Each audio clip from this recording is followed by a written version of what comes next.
अस्ति श्री गणेशाय नमः। वक्रतुंड महाकाय सूर्यकोटि समप्रभ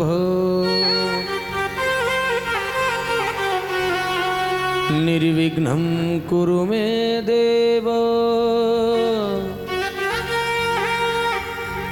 सर्वकार्येषु सर्वदा। शुक्लां ब्रह्म विचारसार परमामाद्यां जगद्व्यापिनीं विना पुस्तकधारिणीम् अभयदां जाड्यान्धकारापहा।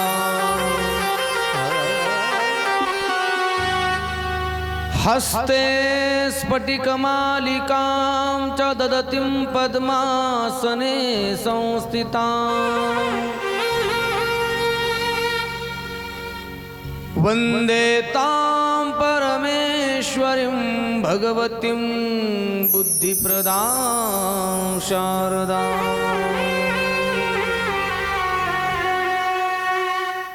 महायोगपीठे तटे भीमरथ्यां वरं पुण्डरीकाय दातुं मुनीन्द्रैः समागत्य तिष्ठन्तमानन्दकन्दम्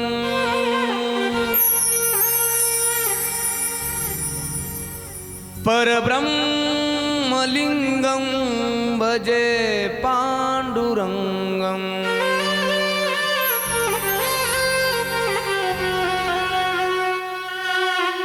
कि सच्चिदानन्दरूपाय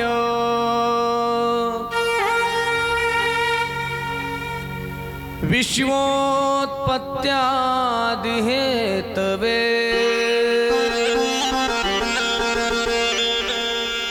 तापत्रय विनाशाय श्रीकृष्णाय वयं नमः। जय जय राधारमण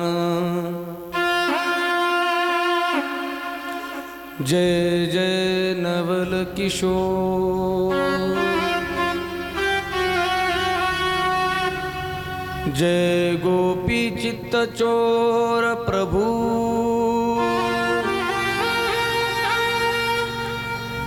जय जय माखन चोर।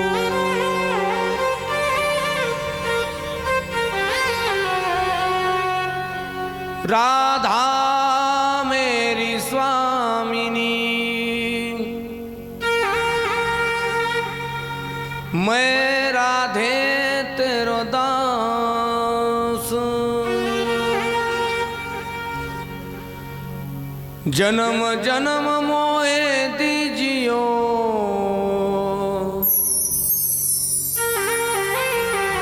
श्री वृंदावन को वास। गुरुर्ब्रह्मा गुरुर्विष्णु गुरुर्देवो महेश्वरा गुरु साक्षात् परब्रह्म तस्मै श्री गुरुवे नमः। कृष्णाय वासुदेवाय हरये परमात्मने प्रणत क्लेशनाशाय श्री गोविंदाय नमो नमः।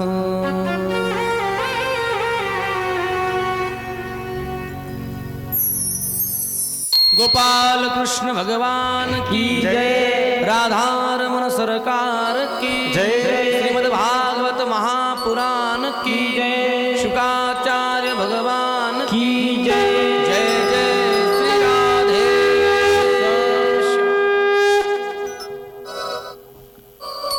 अनंत कोटी ब्रह्मांड नायक जगदाधार रुक्मिणी प्राण संजीवन अकारण करुणावरणालय भक्तवत्सल कृपानिदान भगवान पंढरीशी परमात्मा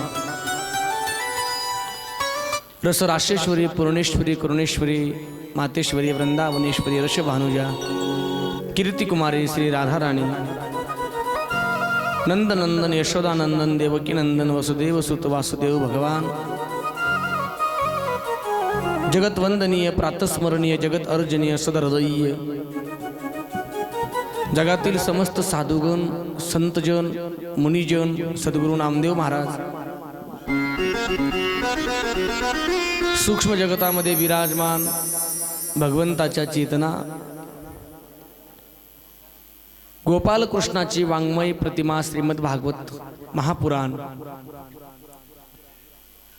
उपस्थित सर्व काही मायबाप सज्जन सर्वांना या व्यासपीठावरून सर्वप्रथम नमस्कार करतो। शिया राममय सब जगजानी करहु प्रणाम जोरी जुगपानी। गेल्या 6 दिवसापासून आपण या ठिकाणी श्रीमद भागवत कथेचं श्रवण करतोय। आज कथेचा 7वा दिवस आहे। आज राजा परीक्षितीच्या उद्धाराची कथा आपल्याला पाहायची आहे। गेल्या 7 दिवसापासून म्हणजे 6 दिवसापासून आजचे हा 7वा दिवस कथेमध्ये आपण 6 दिवस 6 अंघोळ स्नान केलेले। आजचं हे 7वं स्नान, 7वी कथा, 7वी आसक्ती तोडणारी कथा, 7वी आसक्त्या नष्ट करणारी कथा। विद्यते हृदय ग्रंथिश्छिद्यन्ते सर्व संशया क्षीयन्ते चास्य कर्माणि यंत्रारूढानि मायया।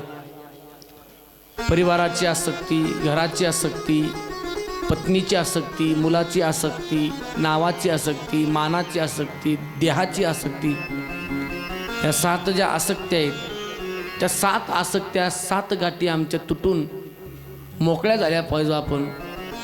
आणि त्याच्याकरता 7 दिवसाची कथा। आज हा 7वा दिवस, 7वी आंघोळ करण्याकरता आपण सर्वजण या ठिकाणी उपस्थित आहात।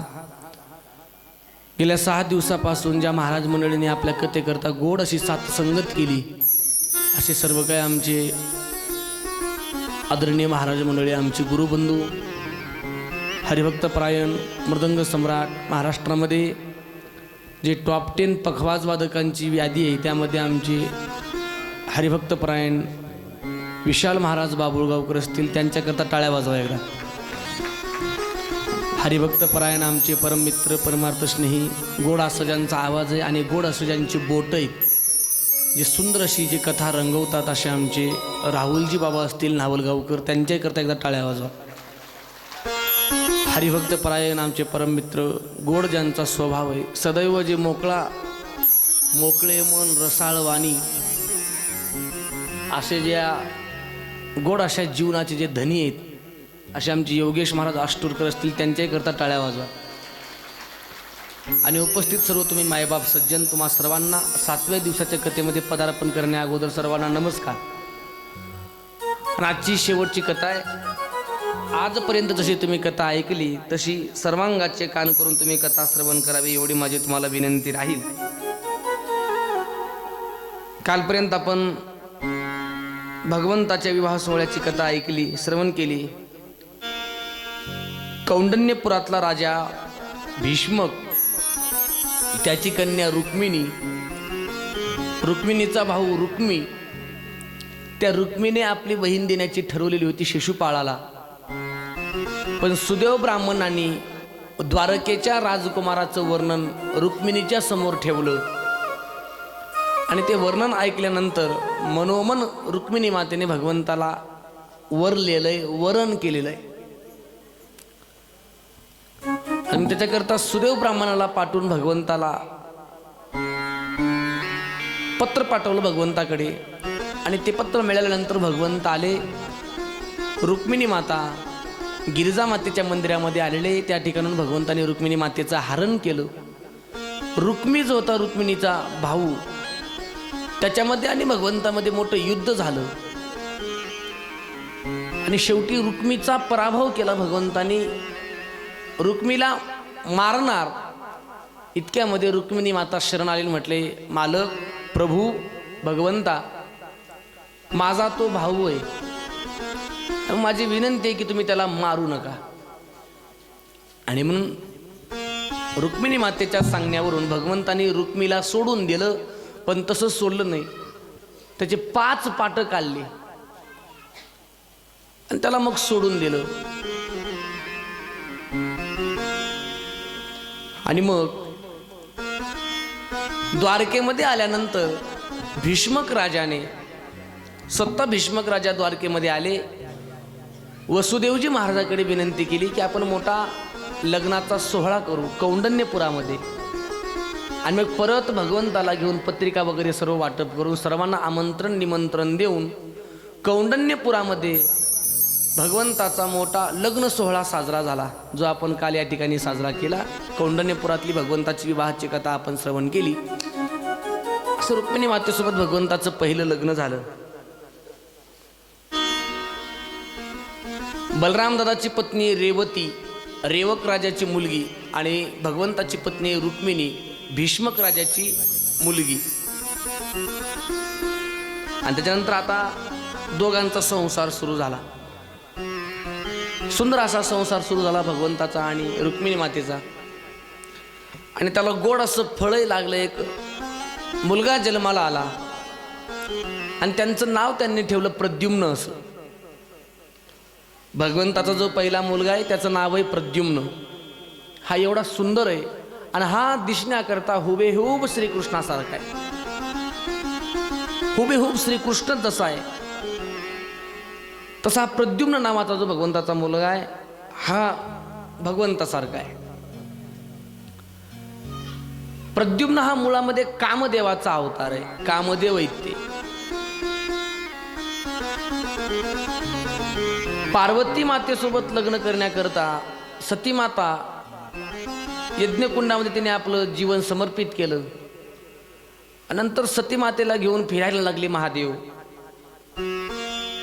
खांद्यावरती ते सती मातेचं प्रेत अर्ध जळालेलं. विरह करत महादेव रडत फिरतायत. आणि मग आता नंतर सृष्टीकडे पाहायचं कोणी, सृष्टीचा विस्तार कोणी करायचा.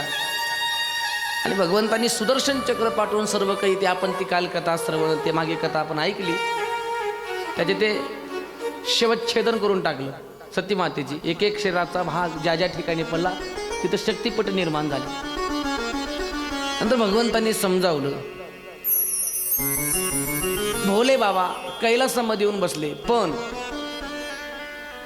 बाबाने आता सृष्टीकडे पाहायचं ठरवलं नाही. बाबा ध्यानस्थ होऊन गेले, समाधीमध्ये निघून गेली भोले बाबा. इकडे सती माता हिमालय आणि मैनेच्या पोटी पार्वती रूपाने जन्माला आली आणि तिने तपश्चर्या केली, शिव मला पती स्वरूपामध्ये मिळावा. पण महादेव काही समाधीतून बाहेर येण्याचं नाव घेत नाहीत, समाधीमध्येच आहेत.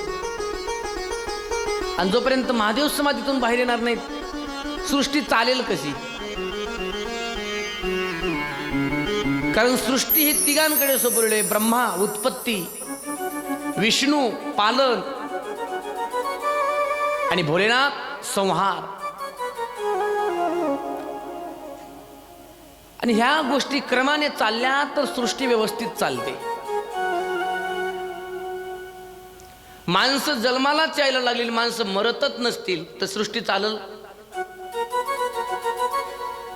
तुमच्या गावातली संख्या फक्त जन्मदरच वाढतोय, मृत्यूदर घटत चाललाय. समतोल राहील का? नाही राहणार.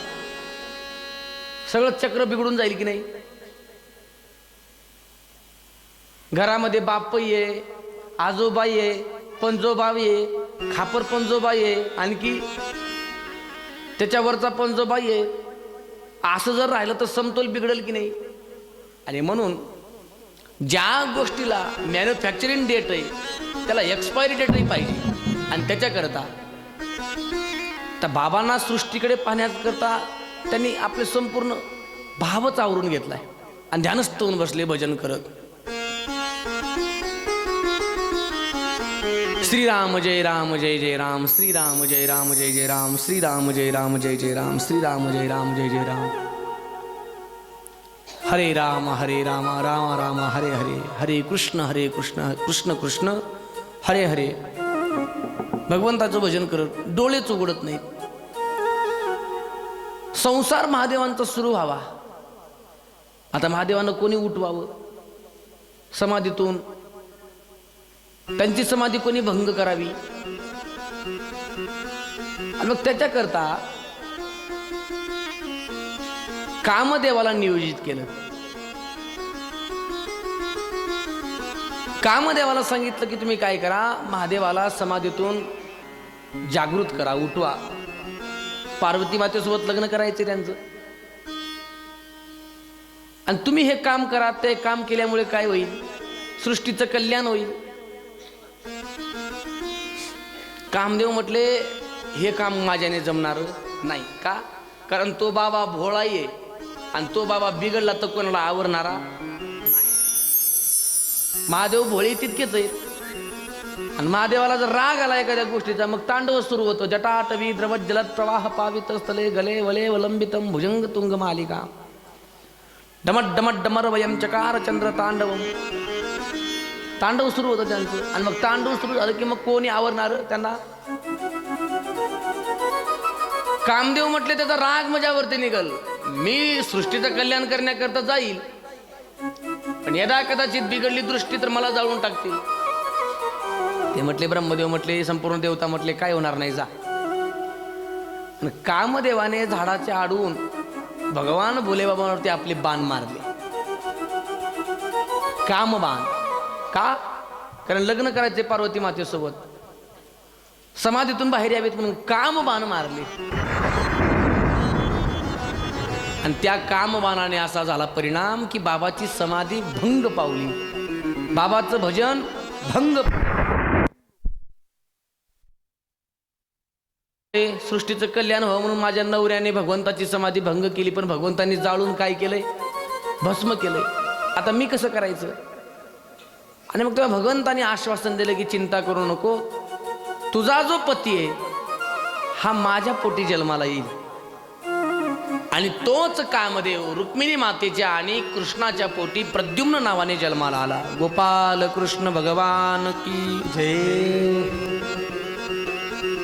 प्रद्युम्नाचा जन्म आहे. प्रद्युम्नाच्या हातून भौमासुराचा वध करण्यात आला. भौमासूर नावाचा असुर होता. भौमासूर त्याला म्हणतात, नाही आपला शंभरासुर नावाचा असुर होता, त्याचा वध करण्यात आला प्रद्युम्नाच्या हातून. त्याच्यानंतर परीक्षितीने शुकदेवजींना प्रश्न विचारला की महाराज, तुम्ही रुक्मिणी मातेचा आणि भगवान श्रीकृष्णाचा तुम्ही संसार सांगितला, खूप गोड आहे बरं का त्यांचाही संसार. कोणासारखा आहे देवता, पण सामान्यासारखा संसार आहे त्यांचा, सामान्यासारखा. एके दिवशी काय झालं म्हणे, रुक्मिणी मातेला थोडा अहंकार आला. कशाचा? स्वतःच्या सुंदरतेचा थोडासा अहंकार आला. मनातल्या मनात म्हणायला लागली की मी एवढी सुंदर आणि आमचे मालक असे सावळे, आणि त्यांचं नशीब मी त्यांना भेटली. असं बोलून तर काही दाखवलं नाही, पण मनातल्या मनातून अभिमानाला तिच्या असं वाटतं कोणत्या कोणत्या आमच्या माता माऊलीला, मी एवढी सुंदर. आणि काही माता माऊल्या बोलून दाखवतात, तुमचं नशीब म्हणा माझ्यासारखी बायको. बोला बोला बोला, तुमचं नशीब एवढी चांगली बायको भेटली, असं रुक्मिणी मातेला वाटलं. मनामध्ये असा भाव आला, माझ्यासारखी सुंदर बायको भेटली. आता भगवंतच येते, त्याला अहंकार काही सहन होत नाही. एके दिवशी दोघं बसले असताना भगवंत म्हटले, रुक्मिणी माझ्या एक मनातला भाव बोलून दाखवायचा, तुला बोलून दाखव ना. असंही म्हणे, मला तर आपलं दोघांचं लग्न झालं ठीक आहे, पण मला आपल्या दोघांची काही जोडी बरोबर वाटत. भगवंत येतो, काय झालं आज अचानक असं काय चाललंय, आपल्या दोघांची काय जोडी मला बरोबर वाटत नाही, काय झालं, मेळ खात नाही म्हणे. कसं काय? हातपुडी कर म्हणे. हात असा हातपुडी केला, तसा नाही असा हातपुडी कर, असा हातपुडी केला. भगवंताने आपला हातपुडी केला. बघ म्हणे दोघांमध्ये काय मॅच खाते का? माझा हात कसा आहे, सावळा, आणि तुझा कसा आहे, गोरा हात आहे, गोरा पांढरा पांढरा हात आहे तुझा. आणि आपल्या दोघांचं काय, तू राजाची मुलगी आहे आणि मी गवळ्याचं पोर आहे, गवळ्याचं पोर आहे. तू थाटामध्ये राहिलेली, मी गाईच्या मागे फिरून जंगलामध्ये वृंदावनामध्ये बासऱ्या वाजवत फिरलेलं, चोऱ्या करून खाल्लेला मी. रुक्मिणीच्या मनामध्ये संशय निर्माण झाला, आज असं का म्हणतोय देव, आज कुठं बिगलं नेमकं. आणि भगवंत म्हणता म्हणता म्हटले, रुक्मिणी मला वाटतं की तुझं माझ्यासोबत लग्न झालं थोडं चुकीचंच झालं. तुझ्याकरता शिशुपाळ नवरा चांगला होता, तुझ्या भावाने तुझ्याकरता शोधून आणलेला. असं म्हणल्याबरोबर तो महाराज गोपाल कृष्ण भगवान की म्हटले. भगवंत म्हटले, रुक्मिणी आणखी काही बिघडलं नाही, तुला माझं सूट आहे माझी, तू आणखी शिशुपाळासोबत काय करू शकते, लग्न करू शकते. असं ऐकलं आणि ऐकल्याबरोबर बेशुद्धच पडली रुक्मिणी माता. चक्करच येऊन पडली, डोळे गरगर गरगर फिरले आणि चक्कर येऊन घाम आला अंगाला आणि चक्कर येऊन पडली. भगवंताला मग सुधारायला काही तयार नाही. आणि भगवंताने उचललं, आपल्या पलंगावरती टाकलं, भगवंताने पाणी टाकलं तोंडावरती, शिंपडलं पाणी. असं होशमध्ये आली रुक्मिणी माता. भगवंत म्हटले, रुक्मिणी काय झालं? ते म्हटले, देवा काही करा पण असं बोलू नका. तुम्ही हे का बोललात मला कळालं, माझ्या मनामध्ये थोडा अहंकार आला होता आणि तुम्हाला सोडून दुसऱ्यासोबत लग्न करणं हे काही जमणार म्हणजे प्रपंच आहे, थोडंफार खालीवरी होत असतं. असा सुंदर भगवंताचा प्रपंच सुरू झाला. त्याच्यानंतर परीक्षितीने शुकदेवजींना प्रश्न विचारला की महाराज, तुम्ही तर जेव्हा भगवंत लहान होते तेव्हा गर्गाचार्य महाराज आले आणि त्यांनी सांगितलं की यशोदा मातेने विचारलं होतं की मैया बाबाजी की माझ्या लेकरांचं लग्न होईल की नाही, बरं झालं तर किती किती बायका असतील त्याला. आणि तेव्हा गर्गाचार्यांनी सांगितलं होतं की 16,108 बायका असणार आहे. मग ते बाकीचे लग्न भगवंताचे कसे झाले, त्या सर्वांची कथा थोडी आम्हाला सांगा. आणि मग शुकदेवजी महाराजांनी परीक्षितीला बाकीचे भगवंताचे जेवढे काही लग्न झाले त्याची कथा सांगितली. शुकदेवजी महाराज म्हटले, द्वारकेमध्ये सत्राजित नावाचा एक राजा आहे आणि त्याच्याकडे स्मयंतक नावाचा एक मणी आहे जो रोज त्याला सोनं द्यायचा. ही खबर संपूर्ण द्वारकेमध्ये पसरली. द्वारकेतल्या लोकांकडून ती खबर राजमहलामध्ये गेली, राजमहलातून ते भगवंतापर्यंत गेली. आणि म्हणून भगवंतांनी विचार केला की सत्राजिताकडे जो मणी आहे तो त्याला अपघाताला कारणीभूत ठरेल, त्याने त्याचा घात होईल. भगवंत स्वतः सत्राजिताकडे आले आणि म्हटले, सत्राजिता हा जो तुझ्याकडचा मणी आहे हा मणी तू काय कर, राजकोशामध्ये जमा कर, जेणेकरून आणि तुला जेवढं लागेल तुझ्या परिवाराला, तुझ्या कुटुंबामध्ये काही जास्त जण लोक नाही, तू एक आहे, तुझी पत्नी एक आहे, तुझा भाऊ एक आहे, बहीण एक आहे, चौघाचं कुटुंब आहे. आणि ह्या मण्याचं तू काय करणार आहे, तुला जेवढं लागेल तेवढं राजकोशामधून घेऊन जायचं, पण हा मणी काय कर, राजकोशामध्ये जमा कर, ज्याच्यामध्ये तुझंही हित आहे आणि संपूर्ण द्वारकेचंही हित आहे. पण सत्राजिताला ते पटलं नाही. सत्राजिताला वाटलं की कृष्ण माझ्यावरती जळतोय, त्याला वाटत असेल की मी श्रीमंत होईल आणि माझ्या पुढे तो निघून जाईल. म्हणून त्याने कृष्णाला साफ नकार देऊन टाकला. एके दिवशी सत्राजिताचा भाऊ तो मणी घेऊन, प्रसेन नावाचा जो भाऊ आहे सत्राजिताचा, तो मणी घेऊन त्याने तो मणी घेतला आणि गळ्यामध्ये बांधून बाहेर फिरण्याकरता गेला. वाटेमध्ये जंगल होतं, जंगलातून चालला होता. एका सिंहाने त्याच्यावरती हल्ला केला. सिंहाने हल्ला केला, त्या प्रश्नाला मारलं सिंहाने, त्याचं रक्त पिलं आणि त्याच्या गळ्यातला जो मणी होता तो तोंडामध्ये घेऊन सिंह निघून गेला. पुढे एका अस्वलाची भेट झाली त्या सिंहाला. दोघांमध्ये युद्ध झालं. त्या अस्वलाने सिंहाला हरवलं, त्याच्याकडून ते मणी घेतला अस्वल आणि आपल्या गुफेमध्ये ते निघून गेलं. पण इकडे जेव्हा द्वारकेमध्ये सत्राजित आला घरी, त्याने मणी पाहिला, मणी दिसत नाही, मणी दिसला नाही आणि भावही नाही. घरी विचारलं मणी कुठं आहे, त्यांनी सांगितलं प्रसेन आणि सकाळी तो मणी का बाहेर घेऊन गेले.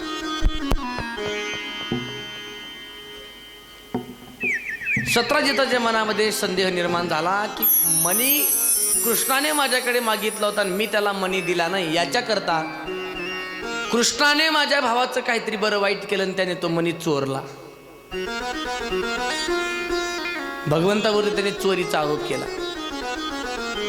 आणि आळ हळूहळू हळूहळू हळूहळू संपूर्ण द्वारकेमध्ये पसरला की कृष्णाने चोरी केली, कृष्णाने चोरी केली, कृष्णाने चोरी केली. आळ कधी कोणावरती येईल काही सांगता येत नाही. किती मोठा माणूस राहू द्या, आळ कधी येऊ शकतो कोणावरती. भक्ताच्या सुद्धा जीवनामध्ये आळ आला की नाही. जनाबाई सारखी एवढी मोठी दासी, भगवंताची दासी, एवढी मोठी भक्त, पण तिच्यावर सुद्धा आळ आला. सतत भगवंताचा जिला शेजार, त्या जनाबाईवर सुद्धा कशाचा आळ आला? चोरीचा आळ आला, चोरीचा. संपूर्ण पंढरपुराने म्हणावं, जने तू भगवंताचा काय चोरलाय? हार चोरलाय. आणि जनाबाईला शिक्षा करण्याकरता जे काही पंढरपुरामध्ये भगवंताचे बडवे होते, त्यांनी ठरवलं की जनीने भगवंताचा हार चोरलाय, तिला सुळावरती दिलं पाहिजे. पण जनाबाई मात्र खंबीर होती.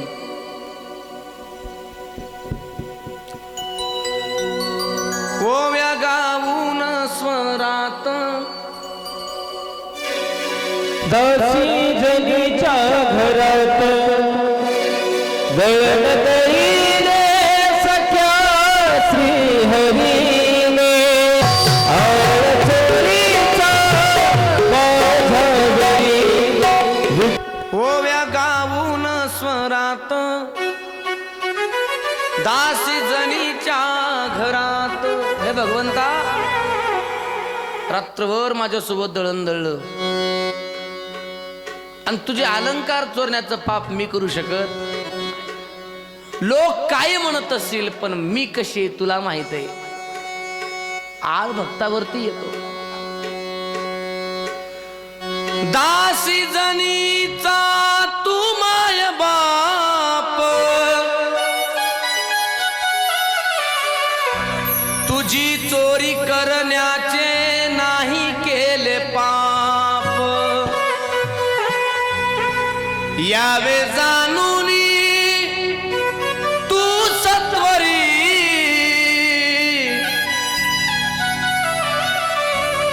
आळ चोरीचा माझ्यावरी. ओव्या गाऊन स्वरात दासी जनीच्या घरात. जनाबाईवर सुद्धा चोरीचा आळ आला. आळ कोणावर येतो?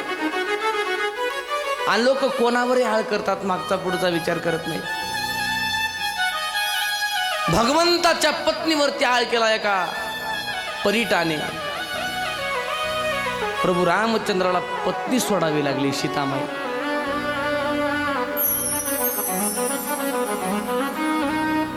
सहा महिन्याचा विरह घेऊन परत सीतामाईला अयोध्येमध्ये आणल्यानंतर सुद्धा एका व्यक्तीच्या आरोपामुळे भगवंताला आपली बायको सोडावी लागली. म्हणून मायबाप, माझी विनंती आहे, पूर्णपणे एखादा आरोपी आहे हे कळण्याच्या अगोदर त्याला कधी आरोपी ठरवायचं, त्याच्यावरती आळ करायचा नाही. मागे एका मुलाने आत्महत्या केली, गावातल्या लोकांनी काहीतरी त्याच्यावरती आरोप केला म्हणून, आणि नंतर सिद्ध झालं तो मुळामध्ये आरोपीच नव्हता. असे रोज आम्ही कोणाकोणावरती आरोप करतोय. भगवंतावरती आरोप झाला, भगवंताला झोप लागत नाही. का? कारण आरोप म्हणजे कलंक आहे, कलंक.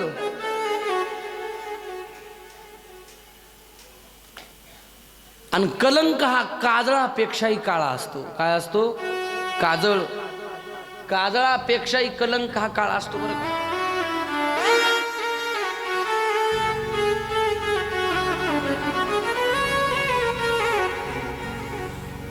कौन भूमि से भारी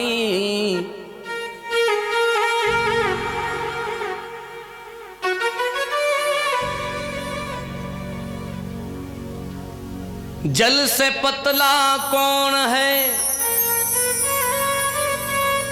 कौन भूमि से भारी.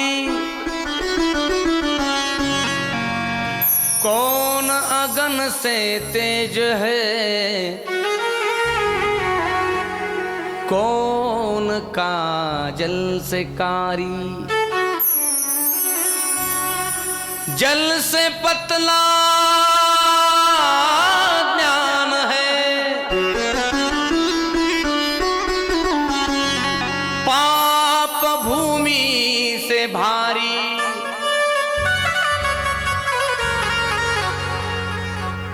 जल से पतला कोण आहे, पाण्यापेक्षाही पातळ ज्ञान आहे आणि पाप भूमीपेक्षाही भारी आहे।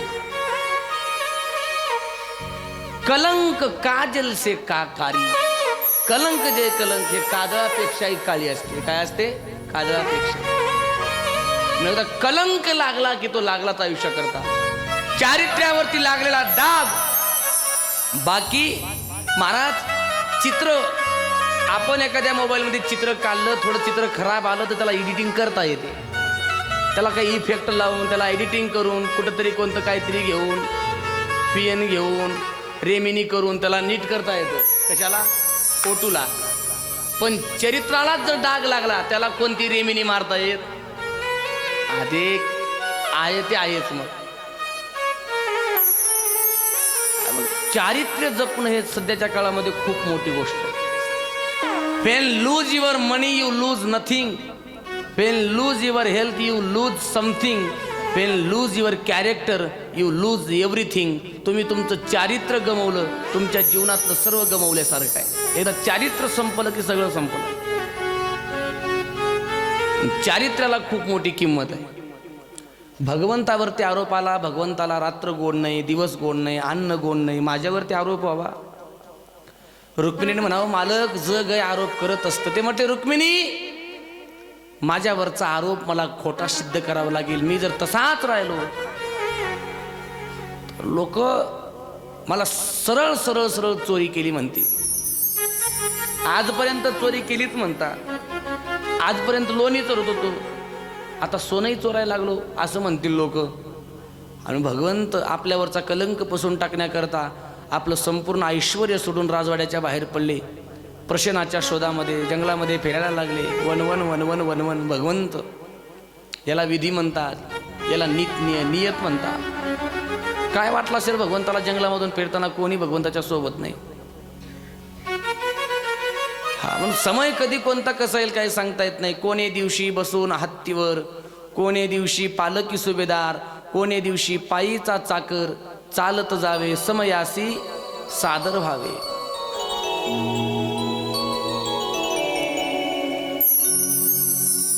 जगत में समय बड़ा बलवान, जगत में समय बड़ा बलवान।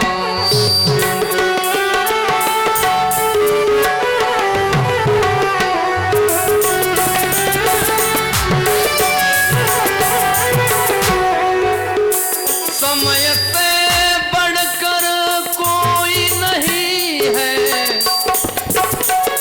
समय से बढ़कर कोई नहीं है, यजमाना अभिमान। जगत में समय बड़ा बलवान, जगत में समय बड़ा बलवान।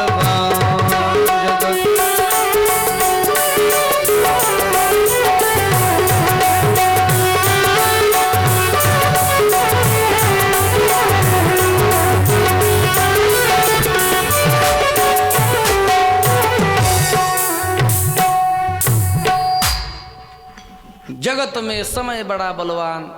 संपूर्ण त्याचं महल सोन्याचा आहे, झोपण्याकरता पलंग सोन्याचा आहे, बसण्याकरता सिंहासन सोन्याचं आहे। एवढा सोन्यामध्ये राहणारा कृष्ण आज जंगलाने फिरतोय स्वतःवरचा आरोप खोटा करण्याकरता। वेळ कोणाची कशी येऊ शकते? आणि फिरता फिरता वाटेमध्ये ते प्रशनाचं त्याला प्रेत दिसलं भगवंताला।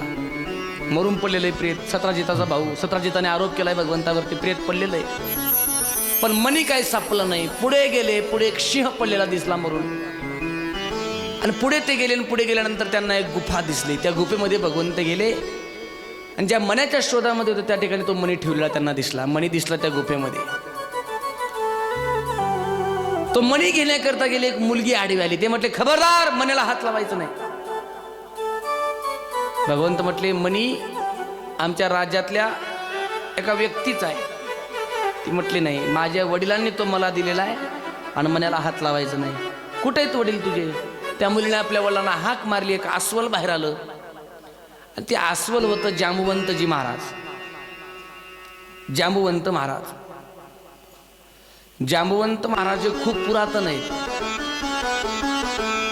ब्रह्मदेवाचा अंश आहे म्हणतात जांबुवंत महाराज मध्ये. खूप ताकदीने तेवढे मोठे. समुद्र मंथन, समुद्र मंथनाच्या अगोदरपासून जांबुवंतजी महाराज आहेत.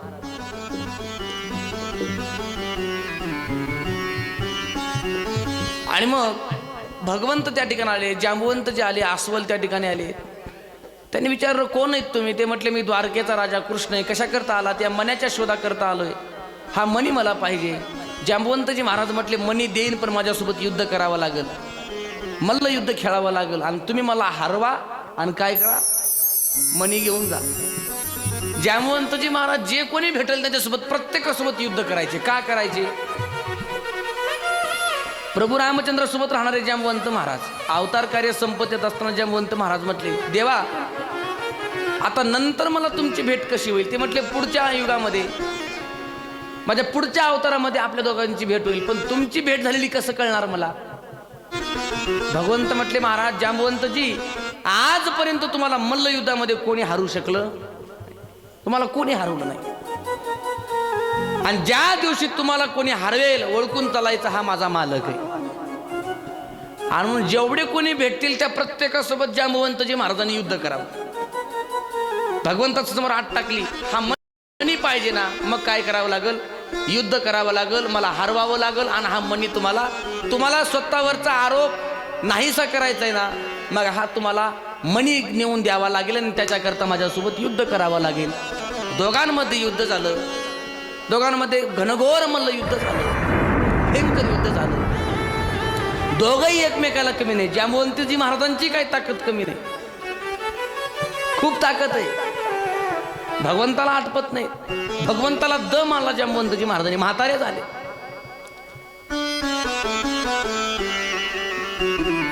भगवंत भक्ताची हार होऊ देत नाही, सहसा कमीपणा येऊ देत नाही. पण या ठिकाणी भगवंतांनी जांबुवंतजी महाराजांची पाठ लावली. का लावली? कारण जांबुवंतजी महाराजांना आपलं स्वरूप कळून द्यायचं होतं. त्यांना आपल्या दर्शनाचं सुख द्यायचं होतं, सुख. आणि पाठ लावल्यानंतर मग जांबुवंतजी भगवंताला शरण आले. म्हटले मालक, तुमचं मूळ स्वरूप प्रगट करा. मी तुम्हाला ओळखलंय, तुम्ही दुसरे कोणी नाही, तो हा विठ्ठल. बरोबर, तुम्ही माझे मालक आहे. हा कोणता अवतार चालू आहे? त्यांनी सांगितलं हा माझा कृष्ण अवतार चालू आहे. मला हे अवतार पाहायचं नाही, मला तुमचं राम स्वरूप पाहायचंय. राम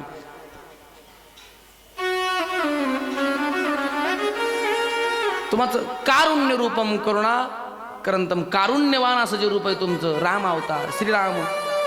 रामम रणरंग धीरम राजीव नेत्रम रघुवंशनाथम कारुण्य रूपम करुणा करंतम श्रीरामचंद्रम शरणम प्रपद्ये. मला तुमचं प्रभू रामचंद्राचं रूप पाहायचंय. आणि मग भगवंतांनी कृष्ण रूप टाकून दिलं आणि आपलं राम दर्शन जांबुवंतजी महाराजांना करवलं. कभी राम बन के कभी श्याम बन के चले आना प्रभु जी चले आना. तुम राम रूप में आना, तुम राम रूप में आना. सीता साथ लेके धनुष साथ लेके चले आना प्रभु जी चले आना. कभी राम बन के कभी श्याम बन के. भगवंताचे अनेक रूप आहेत आणि म्हणून मला कृष्ण अवताराचं रूप नाही पाहिजे, मला तुमचं राम अवताराचं रूप पाहिजे. आणि भगवंताने आपलं कृष्ण अवताराचं रूप टाकलं, सुदर्शन चक्र टाकलं आणि राम रूप जांबुवंताच्या समोर प्रगट केला. हातामध्ये धनुष्य, चाप पाणी, काय म्हणतात चाप पाणी, कोदंड पाणी भगवंताचं नाव काय? कोदंड पाणी. हातामध्ये कोणता धनुष असतो प्रभू रामचंद्राच्या? कोदंड. लक्षात राहील. भगवंताचं धनुष्य कोणतं आहे? ऐका ऐका ऐकत आहे ना, काय धनुष्याचं नाव? कोदंड. लक्षात राहू दे. हा तुम्ही चांगले ऐकणार आहेत मला माहित आहे, पण राहू दे लक्षात एवढं. बरं एक प्रश्न विचारतो. एक आता आपल्याकडे श्रीमद भगवद्गीता राहिली, ती देऊन टाकू आपण. आता एक प्रश्न विचारू का?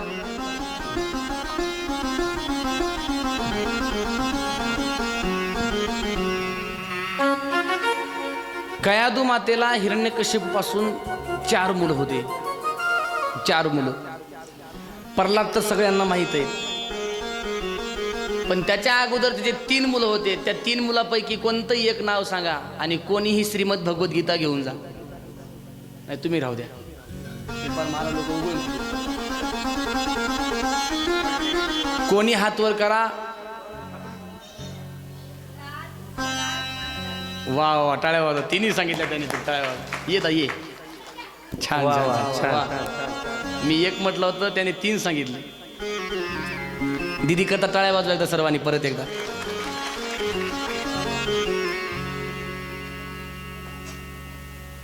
गोपाल कृष्ण भगवान की.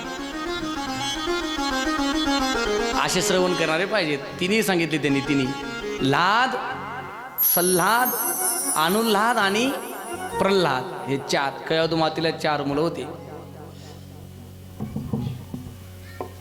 आणि मग भगवंतानी जांबुवंतजी महाराजांनी म्हटले, देवा कशा करता आलात? हा मणी देण्याकरता आलोय. मणी घेऊन जायचंय मला. म्हटले मणी घ्या, पण माझी एक मुलगी आहे, तिचं नाव आहे जांबुवती. हिचा तुम्ही स्वीकार करा, हिचं तुम्ही वरण करा. आणि मग जांबुवंतजी महाराजांनी आपल्या मुलीसोबत भगवंताचं लग्न लावून दिलं. हे भगवंताचं दुसरं लग्न. पहिली बायको रुक्मिणी, दुसरी जांबुवती. जांबुवती आणि मणी घेऊन भगवंत द्वारकेमध्ये आले. द्वारकेमध्ये आल्यानंतर भगवंतानी तो मणी सत्राजिताकडे दिला आणि सर्व सांगितलं. सत्राजिताला वाईट वाटायला लागला, आम्ही भगवंतावर आरोप केलाय. मग तो म्हटला, देवा त्या केवळ आणि केवळ मन्या करता तूही दुरावला, माझा भाऊही मेला, तुझ्यावरती मी आरोपही केला, आज माझी नामुष्की झाली, क्षमा करा मला. प्रपंचामुळे परमात्मा मला दुरावला गेला. आणि असंच होतं आमचं. आम्ही प्रपंच हातामध्ये धरून बसतो, प्रपंचाला सर्वस्व मानतो, आणि आमचा परमात्मा मात्र आमच्यापासून दुरावत जातो. आणि म्हटलं आता हे प्रपंच मला नकोच, हा प्रपंच तुझ्या पायावरती. तू का म्हणे भार घातली या, हे प्रपंच सगळा तुझ्या पायावरती राहू दे, आता मला नको देवा. परत या मन्यामुळे एवढं सगळं घडलंय, हा मनी तुम्हालाच राहू द्या. बरे मनी राहू द्या. आणि माझी जी छोटी बहीण आहे सत्यभामा नावाची, हिचाही तुम्ही स्वीकार करा. आणि सत्राजिताने आपली सत्यभामा नावाची छोटी बहीण ही भगवंताला दिली. हे भगवंताचं 3रं लग्न. नंतर कालिंदी, मित्रेबिंदा, लक्ष्मणा, भद्रा अशा भगवंताच्या अष्टनायिका आहे.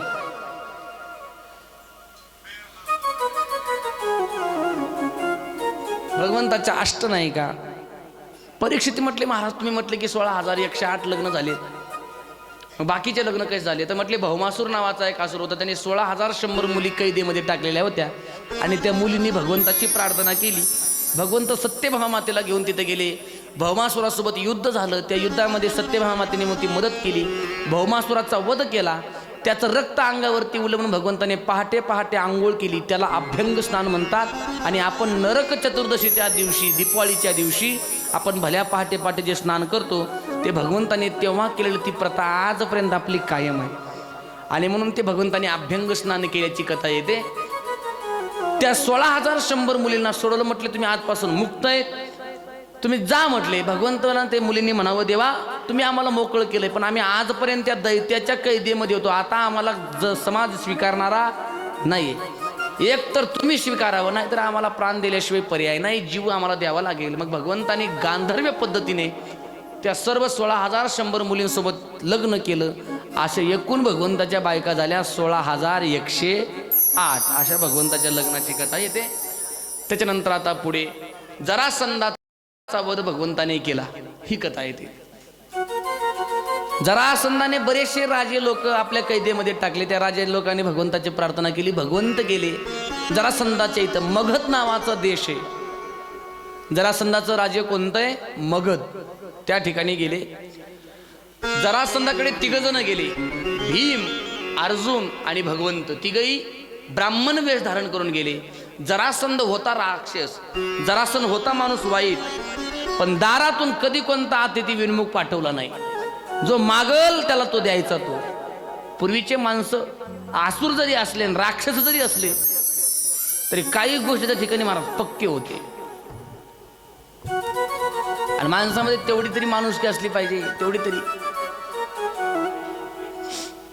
एक व्यक्ती, उन्हाळ्याचे दिवस आहेत, दुपारची वेळ आहे, रस्त्याने चाललाय, चालून चालून चालून चालून थकलेला आहे, तहान लागलेली आहे. एक गाव लागलं वाटेमध्ये, बाहेर एक घर होतं. तो अंगणामध्ये गेला. एक व्यक्ती बाहेर दरवाजामध्ये अंगणामध्ये खुर्ची टाकून बसलेला आहे. बाजूला एक माठ आहे, डेरा आहे असा लटकवलेला, वर एक ग्लास आहे. चालून आलाय, थकलाय खूप, ऊन वरून आहे, अंगावरती घाम आलेला आहे, गळा कोरडा पडलेला आहे. आणि त्याने विनंती केली, मालक खूप दुरून आलोय, थोडंसं पाणी भेटल का? तो व्यक्ती म्हटला, दादा पाणी द्यायला काय हरकत नाही, पण घरात माणूस.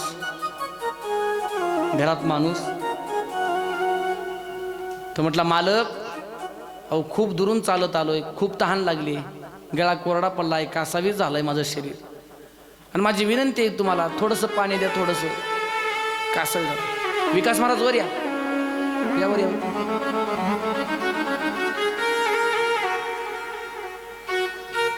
कासावीस शरीर माझं झालंय, कासावीस.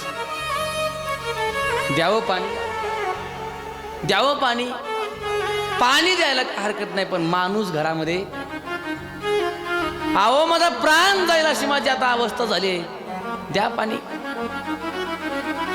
म्हटले पाणी द्यायला काय हरकत नाही, पण घरामध्ये माणूस नाही घरामध्ये. महाराजांकरता टाळ्या वाजवायला.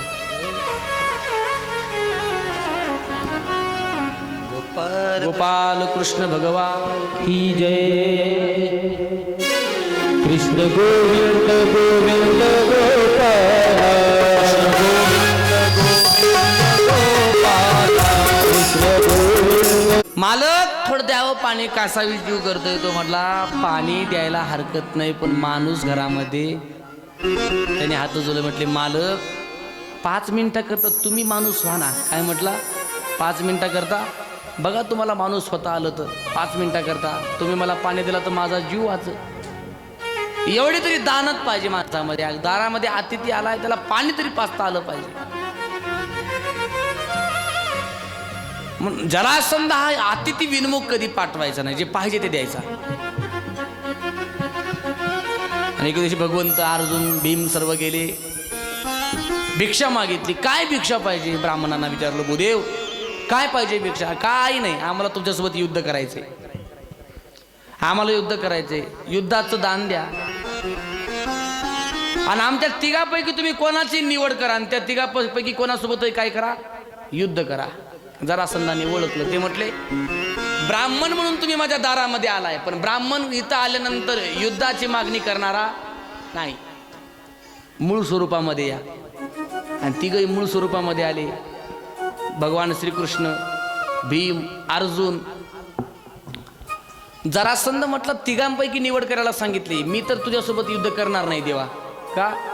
कारण तुला मी अगोदरच हरवलंय. मला पाहून तू रणांगणातून पळून गेलाय. तू मला बघून तुझ्यासोबत काय करायचं? तू पळपुट आहे, तुझं नावच रण छोड पडलंय, तुझ्यासोबत युद्ध करत नाही.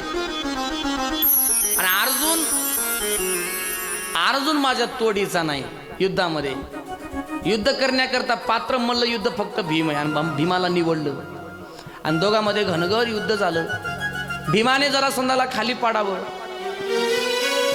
आणि भीमाने एका पायावरती पाय ठेवा, दुसऱ्या हाताने जरासंधाला आतून असं चिरावं, आणि चिरून उजव्या हातातला भाग उजवीकडे, डाव्या हातातला भाग डावीकडे.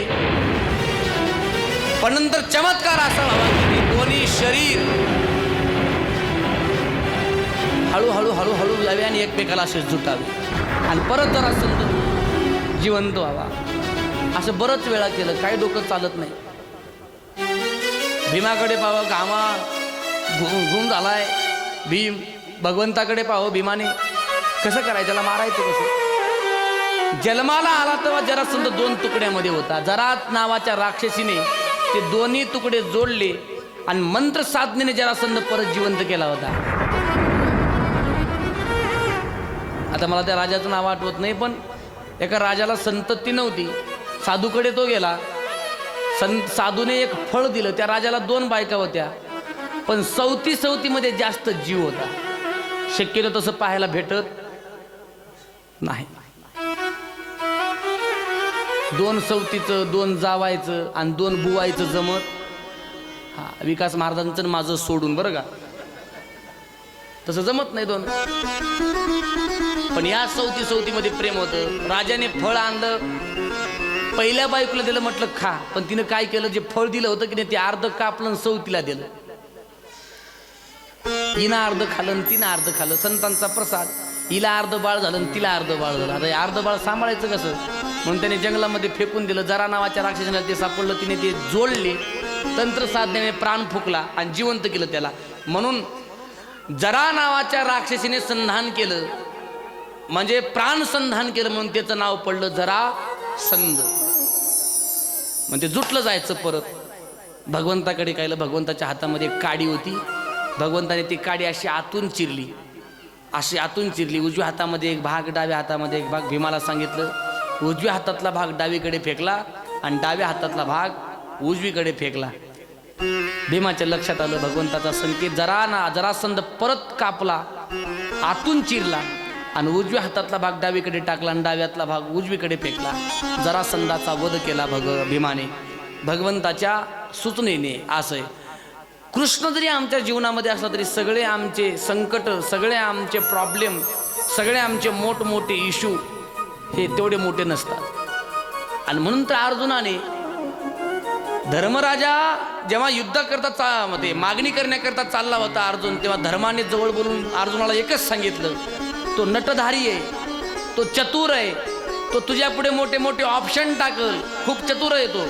ऑप्शन निवडायचे नाहीत, नारायण निवडायचा. काय निवडायचा? नारायण. ऑप्शन खूप टाकतो तो आमच्या समोर, पण निवडायचं काय आपल्या हातामध्ये. आणि दुर्योधनही गेला होता. दुर्योधनाने काय मागितली भगवंताची? नारायणी सेना मागितली. आणि अर्जुनाने भगवंतच मागितला, आणि मला फक्त नारायण पाहिजे.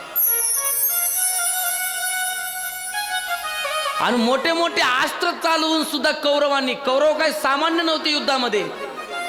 भीष्माचार्यासारखा योद्धा, द्रोणाचार्यांसारखा योद्धा ज्यांनी अर्जुन घडवला, कर्णासारखा योद्धा, एवढे मोठे महापराक्रमी योद्धे असून सुद्धा पांडवाचं केसाला सुद्धा धक्का लागला नाही. का? त्यांच्याकडे मोठे मोठे अस्त्र होते. पाशुपता अस्त्र, वासुकी अस्त्र, नारायण अस्त्र. नारायण अस्त्र चालवलं होतं कर्णाने. नारायण अस्त्र काहीच झालं नाही. काय म्हणे, काय? द्रोणाचार्यांना म्हटलं, काय द्रोणाचार्य, नारायणास्त्र चालवलंय, काहीच फरक पडत नाही. द्रोणाचार्य म्हटले, तुमच्याकडे नारायण अस्त्र आहे आणि पांडवाकडे प्रत्यक्ष नारायण आहे. त्या अस्त्राचा मालक आहे, काही करू शकत. म्हणून आमचा सारथी कोण असलं पाहिजे हे महत्वाचं आहे. जेव्हा दुर्योधन नारायणी सेना मागून आला होता ना, शकुनीने दुर्योधनाची खूप मोठी भर्त्सना केलेली आहे, निंदा केलेली आहे, टाकून बोललेला आहे, मूर्ख आहे तो, मूर्ख. आणि दुर्योधना, नारायणी सेना मागून सुद्धा तुझ्या ठिकाणी हारलास. कारण हे कसं चालवावं हा फक्त आणि फक्त नारायणाला माहित आहे. आपण जरासंध मेला नसता भीमाने, सूचना करणारा नारायण होता. हे महत्वाचं आहे. भगवंत ऑप्शन देऊन बघतो. भगवंत अर्जुनाला म्हटले होते, हार तेरी निश्चित है, तू हरदम रहेगा उदास, माखन दुर्योधन ले गया, छाछ बची है तेरे पास. हे अर्जुना, तुझी हार निश्चित आहे. नारायणी सेना कोण घेऊन गेलाय? दुर्योधन घेऊन गेलाय. मला एकट्या नारायणाला घेऊन काय करणार आहे? तेही वचनबद्ध नारायण, तेही प्रतिज्ञाबद्ध, कोणतं अस्त्र उचलणार नाही, कोणतं शस्त्र उचलणार नाही. 4 युक्तीच्या गोष्टी सांगून कुठं युद्ध जिंकलं जातं का? हार तेरी निश्चित आहे. अर्जुन म्हटला, देवा जीत मेरी निश्चित है, भक्त कभी रहता है उदास, माखन दुर्योधन ले गया तो क्या हुआ, माखन चोर है मेरे पास. प्रत्यक्ष परमात्मा माझ्याजवळ. याला म्हणायचं भगवंताला जवळ ठेवल्यानंतर मोठे मोठे इश्यू सहज सॉल्व्ह होतात. सहज. जरासंध असा मारला, भगवंताच्या युक्तीने मारला. म्हणून काही काही ठिकाणी शक्तीपेक्षा युक्ती महत्वाची. त्याच्यानंतर राजसूय यज्ञामध्ये भगवंताला अग्रपूजेचा मान मिळाला. शिशुपालाने भगवंताची निंदा केली, शिशुपालाचा भगवंताने वध केला. गोपाल कृष्ण भगवान की जय. आता पुढे कथा येते. परीक्षितीने शुकदेवजींना प्रश्न विचारला की महाराज, भगवंताची अनेक नाव आहेत, त्याच्यामध्ये भगवंताचं एक नाव आहे दीनबंधू नाव. अशा कोणत्या दिनावरती भगवंतांनी कृपा केली का? तर आता सुदामजी महाराजांची कथा येते. म्हटले पोरबंदरमध्ये एक सुदामजी महाराज होते, ब्राह्मण. खूप सुंदर होते. भगवंताचं भजन, जीवनामध्ये अयाचक व्रत.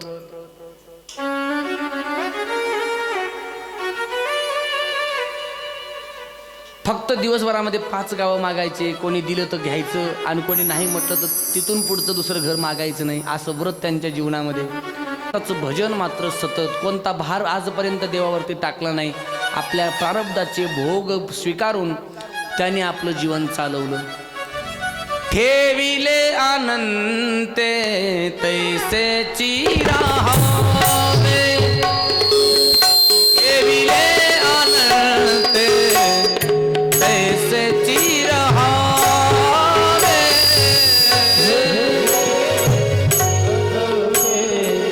तैसेची राहावे, ठेविले अनंते तैसेची राहावे.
ठेविले अनंत तैसेची राहावे, चित्ती असू द्यावे समाधान.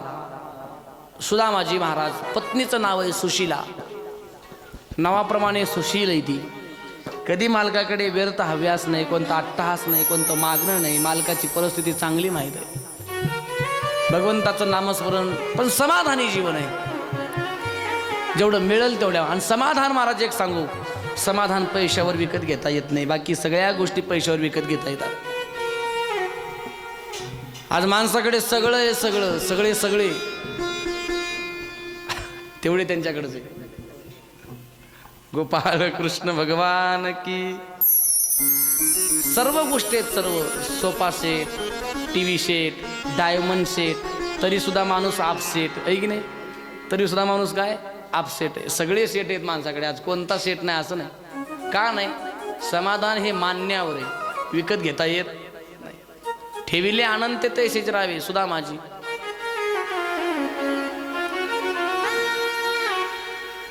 या झोपडीत माझ्या किती आनंद, आनंद, किती आनंदी आनंद. या झोपडीत माझ्या भूमीवरी पडावे, प्रभु नाम नित्य गावे. ताऱ्याकडे पहावे,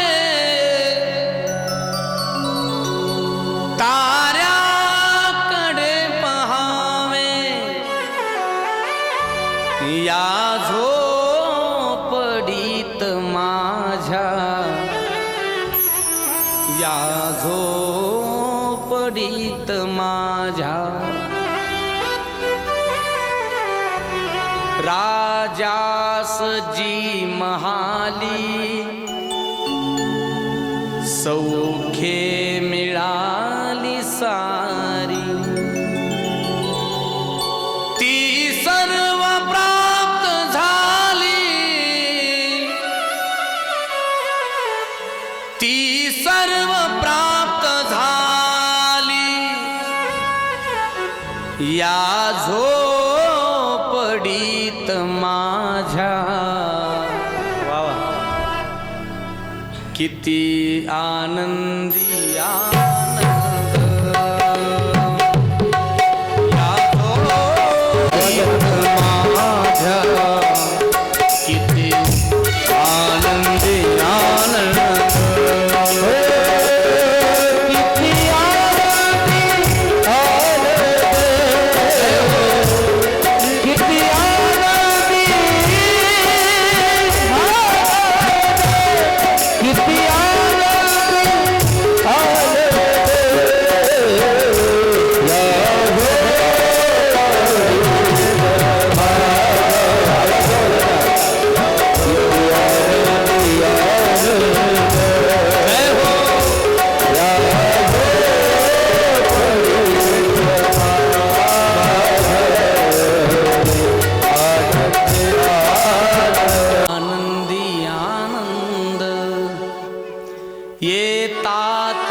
सुखे या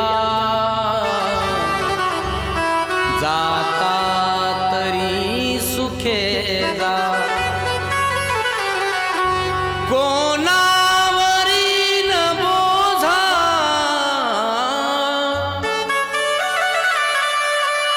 कोणावरी न बोझा या झोपडीत माझ्या किती आनंदी आनंद. तुकडोजी महाराजांनी जी झोपडी सांगितली ती झोपडी सुदामजी महाराजांची होती, सुदामजीकडे होती. तुकडोजी महाराजांनी ज्या झोपडीचं वर्णन केलंय ती झोपडी माझ्या जगद्गुरु तुकोबारायांची होती. पाहुणे घराशी आजी आले ऋषिकेशी काय करू उपचार कोप मोडकी जर्जर. ती झोपडी समाधानाची झोपडी माझ्या जगद्गुरु तुकोबारायांकडे होती. आम्ही सदैव सुडके जवळ येता चोर धाके जाऊ पडती भिके कुत्रे घर राखीती. सदैव समाधान जीवन आहे भगवंताचं नामस्मरण. श्रीकृष्ण गोविंद हरे मुरारे हे नाथ नारायण वासुदेव. पत्नी सुशीला ती भगवंताचं नामस्मरण पतीसोबत. पतीला सहाय्यक होती परमार्था करता, विरोधक नव्हती परमार्थाची ती. आणि म्हणून आजही द्वापारयुग निघून गेलं पण कलियुगामध्ये सुद्धा सुशीला म्हटलं की मन आदराने भरतं का. स्त्रीचं चारित्र्य ठरवतं नजर खाली पडावी की नजर आदराने भरावी हे स्त्रीच्या चारित्र्यावरती आहे. मासाहेब जिजाऊ असतील, अहिल्याबाई होळकर असतील, झाशी की राणी लक्ष्मीबाई असेल, अशा थोर थोर आमच्या मातृशक्ती ज्या इतिहासामध्ये होऊन गेल्या आजही त्यांचं स्मरण झालं की आमचं मस्तक हे आदराने खाली झुकतं. कारण ही माणसं आचरणाचे पक्के होते आणि माणसं तत्वाचे पक्के होते. सुशीला माता ही पत्नीला सहाय्यक होती. प्रपंच असेल, फाटका असेल, तुटका असेल, ठिगळाचा असेल, पण कधी पतीला दुखेल असं कधी वागलं नाही कोणत्याच गोष्टीला. भगवंताचं भजन सुदामजी खूप गोड गायचे. श्रीकृष्ण गोविंद हरे मुरारी, श्रीकृष्ण गोविंद हरे मुरारी, श्रीकृष्ण गोविंद हरे मुरारी, श्रीकृष्ण गोविंद हरे मुरारी.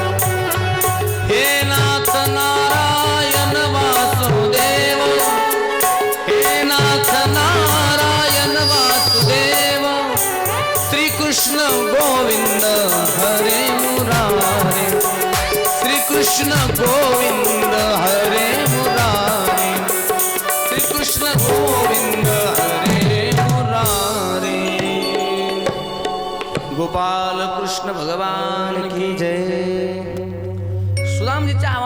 मधुरता होती, एक मधुरता.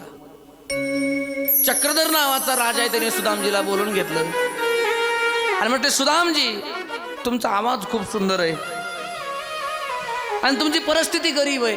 तुम्ही काय करा, माझ्या दरबारामध्ये राहा, राजगायक म्हणून, भाट म्हणून, माझं भजन करण्याकरता, माझी स्तुती करण्याकरता. सुदामजी म्हटले, आम्ही आमचं जीवन हे भगवंताला समर्पित केलंय, आता या वाणीने कोणत्या राजाची स्तुती होणं शक्य नाही. सुदामजी जे मागाल ते तुम्हाला भेटल, राजेशाही थाट तुम्हाला जीवन जगता येईल, लक्झरी लाईफ तुमच्या समोर आहे. माझ्या दरबारामध्ये जे तुम्ही भगवंताचं जसं भजन करताय, स्तुती करताय, ज्या गोड गळ्याने करताय तसं मजल करा. ते म्हटले, जमणार नाही म्हणा. हम चाकर रघुवीर के पटो लिखो दरबार,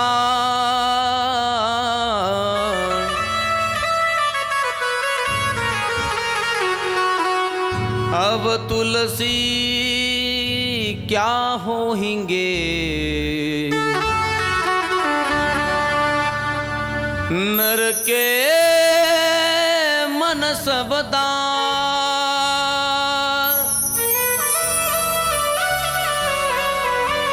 तुलसीदासांना सुद्धा अकबर बादशाहने दरबारामध्ये बोलवलं. तुलसी रामायण लिहिल्यानंतर ते दोहे वाचले, म्हटले, काय सुंदर काव्य आहे, तुम्ही माझ्यावरती काव्य करा. तुलसीदासजी महाराज म्हटले, अकबर बादशाह सुलतान, आजपर्यंत या हाताने, या लेखणीने, या हाताने फक्त भगवंताबद्दल काव्य लिहिलंय, हनुमंतरायाबद्दल काव्य लिहिलंय. श्री गुरु चरण सरोज रज, निज मन मुकुर सुधारी, बरनौ रघुबर बिमल जशु, जोदाय कुपल चारी. सुलतानाच्या समोर माझा हात हा लेखणी चालणार नाही. सुदामजी सुद्धा त्यात. चक्रधर म्हटला, सुदामा राजा आहे मी, माझ्या विरोधात जाणं माहित आहे तुला, माझं तिकडे काय होऊ द्या, देह जाओ अथवा राहो, पांडुरंगी दृढ भाऊ, माझं तुकडे झाले तरी हरकत नाही, पण मी तुमचं भजन करणार. आणि त्या राजाने मग त्याला वाळीमध्ये टाकलं. संपूर्ण राज्यामध्ये सांगितलं, कोणी याला अन्न द्यायचं नाही, कोणी याचा स्वीकार करायचा नाही. भूक मरण्याची वेळ आली. सुशीला मातेने म्हणावं, मालक उपाशी राहण्याची वेळ, ते पोरं भूक लागली म्हणतायत, काही खायला नाही. आणि सुशीला मातेला कोणीतरी सांगितलं की तुमच्या मालकाचे मित्र हे द्वारकेचे राजे आहेत. सुशीला माता म्हटली, गरिबी तर पुजलेली आहे आपल्याला, पण जाऊन या मित्राकडे, काही मित्रांनी मदत केली तर, राजा आहे तो मित्र, द्वारकेचा राजा आहे, काही मदत झाली तर बघा. सुदामजी जायला तयार नाहीत, पण पत्नीच्या हट्टापायी सुदामजीला जावं लागतंय. ते म्हटले, मालकाकडे जाऊन मी काय मागणार मात्र नाही. ते म्हटले, तुम्ही जा, तुमची परिस्थिती बघेल तो, त्याला त्याच्यापासून काय लपलंय, त्यालाही देव वाटत असेल, पण तुमची येण्याची वाट बघत असेल, तोही कधी मला शरण येईल. नाही नाही म्हणे, मागणार काही नाही, फक्त तुम्ही जा. आणि सुदामजी पत्नीच्या विनंतीला मान देऊन पत्नीने आणलेली पोह्याची पुरचंडी घेऊन भगवंताच्या भेटी करता निघालेत. काय अवस्था आहे, गुडघ्यापर्यंत धोतर आहे, अंगावरती कोणतं खमीस नाही, काही नाही, डोक्यावरती कोणती काही पगडी वगैरे नाही, हातामध्ये काठी, जीर्ण झालेलं शरीर. आणि भगवंताला भेटण्याकरता चाललेत वाटेने, पण कसं चाललेत, मुखामध्ये भगवंताचं नाम आहे. उठून जेव्हा बघितलं, मोठं एक सोन्याचं नगर दिसलं. आणि मग सुदामजी काठी टेकवत टेकवत त्या नगरामध्ये आले. वाटेतल्या लोकांना विचारायला लागले, अहो द्वारकेची वाट कुठून आहे. लोक म्हणायला लागले, पगला द्वारका में आकर द्वारका पूछ रहा है. ते म्हटले, भूदेवजी ब्राह्मणजी, ही द्वारकाच आहे, तुम्ही द्वारकेमध्ये आला. इतक्या लवकर द्वारका आली, हे द्वारकाच आहे. कोण पाहिजे द्वारकेमध्ये तुम्हाला, कोणाकडे आला. ते म्हटले, या द्वारकेमध्ये माझा मित्र राहतो. मित्र काय नाव आहे त्याचं, कन्हैया, कान्हा. ते म्हटले, कान्हा वगैरे कोणी राहत नाही या द्वारकेमध्ये, कान्हा कोणी राहत नाही. ते म्हटले, नाही हो, कान्हा माझा इथंच राहतो, तो या नगरीचा राजा आहे, या नगरीचा राजा द्वारकाधीश आहे. तोच माझा मित्र आहे. मग ती माणसं हसायला लागले, टिंगल करायला लागले, फाटका ब्राह्मण तू, आणि कुठं राजा तुझा मित्र असू शकतो का? ते म्हटले नाही नाही, आम्ही गुरुच्या घरी एकत्र शिक्षण घेतलंय, तो माझा मित्र आहे, तो माझ्यावर खूप प्रेम करतो, तो माझ्यावरती, एका ताटामध्ये आम्ही जेवलोय. ते म्हटले आता तुला तो ओळख देईल का? नाही नाही, माझा भगवंत मला विसरणार नाही, खूप प्रेम आहे माझ्यावरती, मला कुठे वाट दाखवा. आणि सुदामजीला वाट दाखवली महलाची. सुदामजी काठी टेकवत टेकवत आले आणि महलामध्ये प्रवेश करणार, एवढ्यामध्ये दारातल्या द्वारपालांनी भाले आडवे केले ना, अडवलं, खबरदार,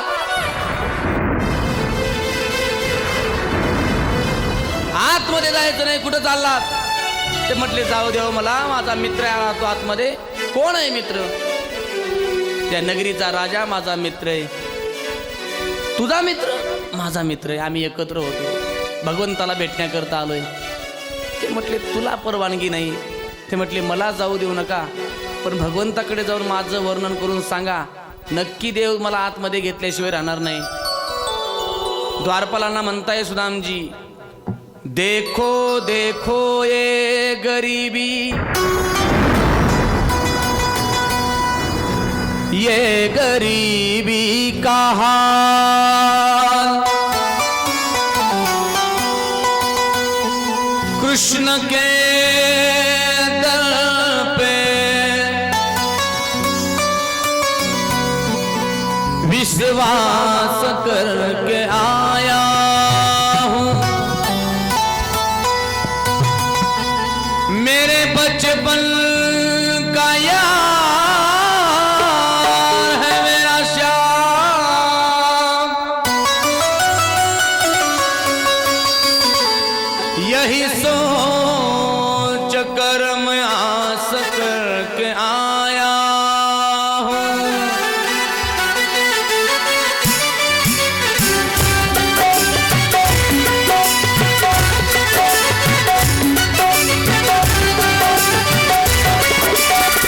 अरे द्वारपालो कन्हैया से कह दो, अरे द्वारपालो उस कन्हैया से कह दो, इधर पे सुदामा गरीब आ गया है, सुदामा गरीब आ गया है, इधर पे सुदामा गरीब आ गया है. भटकते भटकते न जाने कहाँ से, भटकते भटकते न जाने कहाँ से, तुम्हारे महल के करीब आ गया है. द्वारपालो कन्हैया से कह दो, इधर पे सुदामा करीब आ गया है, इधर पे सुदामा करीब आ गया है. सुदामजी द्वारपालांना सांगताय, द्वारपालांनो खूप लांबून आलोय माझ्या मित्राला भेटण्याकरता. एक द्वारपाल पुढे म्हटला, तुमचा मित्र आहे? ओळख देईन, ओळख देईन. आणि तो द्वारपाल सुदामजीचा संदेश घेऊन आतमध्ये गेलेला आहे भगवंताकडे. भगवंत आपल्या पत्नीसोबत आतमध्ये सिंहासनावरती बसले. द्वारपाल आला. भगवंताने द्वारपाला विचारावं काय येणं केलं? द्वारपाल म्हणतोय, देवा, दारावरती गरीब ब्राह्मण आहे आणि तो स्वतःला तुमचा मित्र म्हणतोय. कसा आहे तो? न सर पे है पगड़ी न तन पे है जामा, बता दो कन्हैया को नाम है सुदामा, बता दो कन्हैया को नाम है सुदामा, बता दो कन्हैया को नाम है सुदामा. द्वारपाल भगवंताला म्हणताय, देवा, त्याच्याकडे बघितल्यानंतर असं वाटतं की कितीतरी दिवसापासून उपवास आहे, चेहरा फार सुकलेला आहे, शरीर जीर्ण झालेलं आहे, अंगावरती कसलं वस्त्र नाही, गुडघ्यापर्यंत धोतर आहे, डोक्याला कोणती पगडी नाही. भगवंत म्हटले, नाव काय? नाव तो नाव सांगतोय बता दो कन्हैया को नाम है सुदामा बताओ कन्हैया को नाम है सुदामा बताओ कन्हैया को नाम है सुदामा एक बार मोहन सजा कर कह दो एक बार मोहन सजा कर कह दो मिलने सका वक्त गरीब आ गया है मिलने सका वक्त गरीब आ गया है मिलने सका वक्त नसीब आ गया है मिलने सका वक्त नसीब आ गया है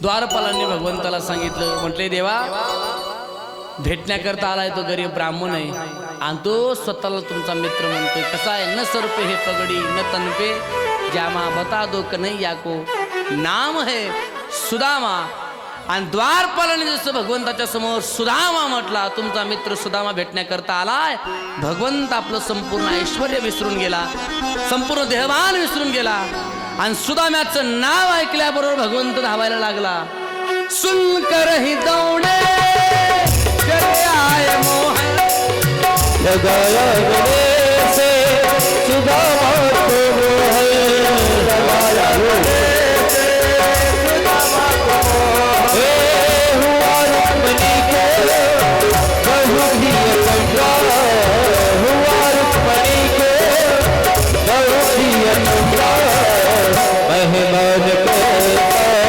अधूरा गया है मेहमान के अधूरा गया है मेहमान के अधूरा गया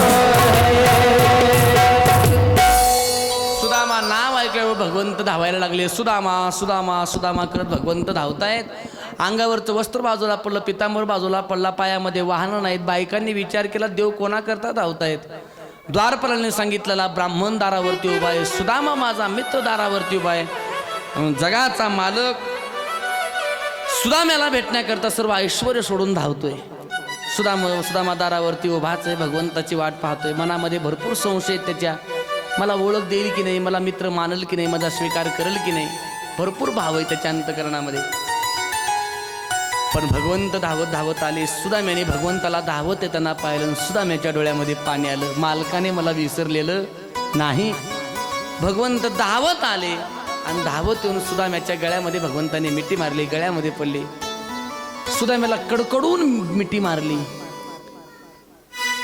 आणि भेटल्यानंतर दोघंही एकमेकाकडे बघून रडायला लागले ढसा ढसा रडायला लागले सुदामा भगवंताच्या गळ्यामध्ये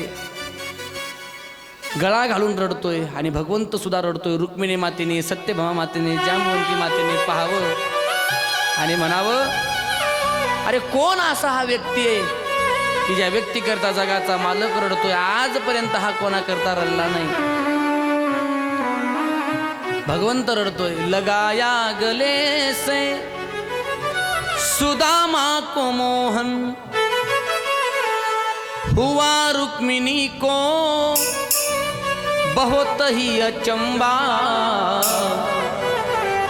ये मेहमान कैसा अजीब आ गया है कोण असा बाबा कोणा करता देव रडला नाही पण देव भक्ता करता रडतो मित्रा करता रडल्याला मित्रप्रेम म्हणायचं आणि असे सुदाम्या करता भगवंत रडले आणि सुदाम्याला घेऊन भगवंत रथावरती घेऊन सुदामजीला आपल्या महलामध्ये घेऊन आले आपल्या सिंहासनावरती बसवलं आणि आपल्या बायकांना सांगितलं जा माझा मित्र आलाय भूदेव माझ्या घरी आलेत माझा देव माझ्या घरी आलाय आणि याचे पाय मला स्वतः धुवायचे. भगवंत स्वतः पायाजवळ बसला.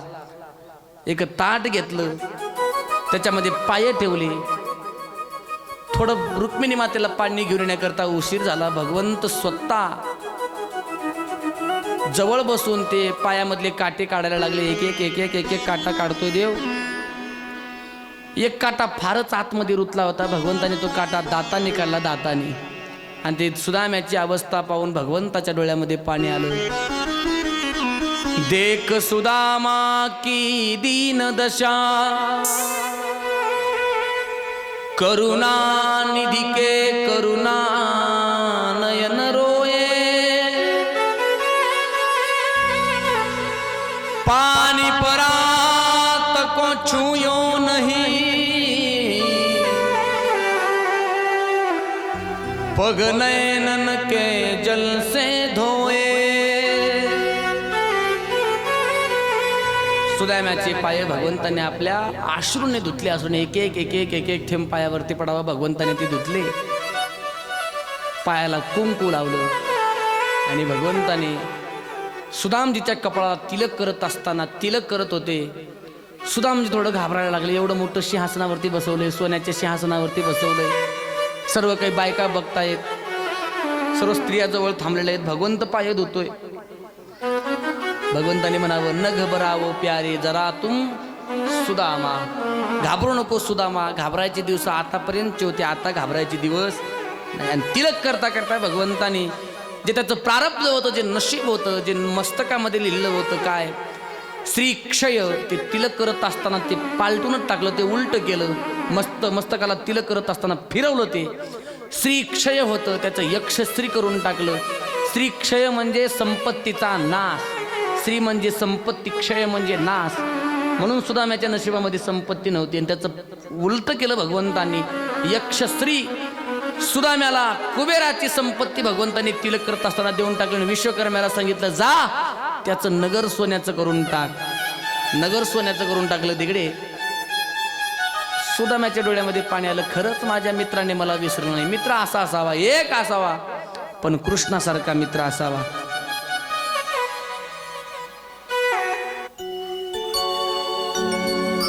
आमच्या सुखदुःखामध्ये आमच्या सोबती राहणारा एकच मित्र असावा. 10 असण्यापेक्षा एकच. आमचे राहुल महाराज खूप गोड एक मित्रप्रेमाचा भाव तुमच्या समोर ठेवणार आहेत. खूप गोड.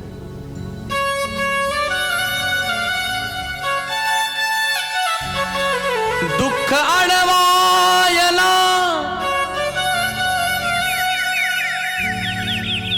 उंबऱ्यासारखा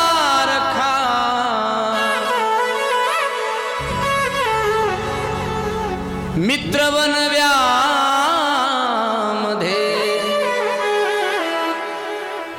गारव्यासारखा. मित्र बनव्यामध्ये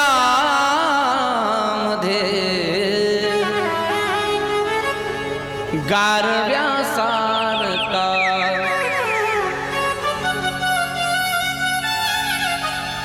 वाट चुकणार नाही जीवनभर तुझी. वाट चुकणार नाही जीवनभर तुझी. एक तू मित्र कर आरशासारखा.